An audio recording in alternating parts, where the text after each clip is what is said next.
Everybody's got these stupid barriers they put in their own head. You got to resist those goddamn things because they don't do you any good, and they certainly define the potential for your future in a negative way that's not self-serving and it's not even real.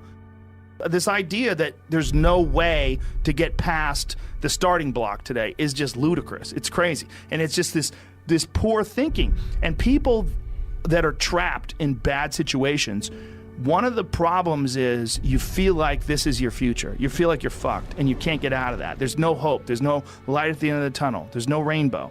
And if you feel like that, that alone can be incredibly defining and limiting. But if you look at yourself objectively and say, okay, I kind of am fucked here. I'm in credit card debt. I'm working in a shitty job. I don't like what I'm doing, but I have some ideas. I need to feed those fucking ideas. I need to feed them and water them, and I need to set aside a certain amount of time every day to just try to make those things happen. You can do that.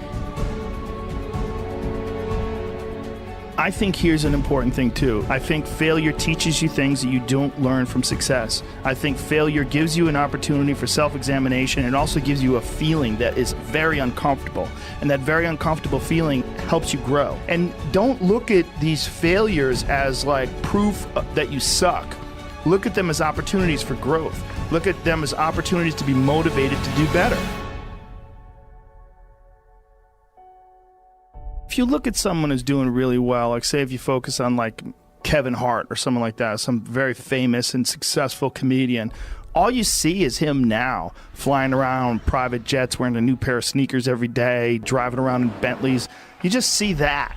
You don't see him being a young kid in Philadelphia going to open mic nights. There's a progression that you're not witness to. You don't see it.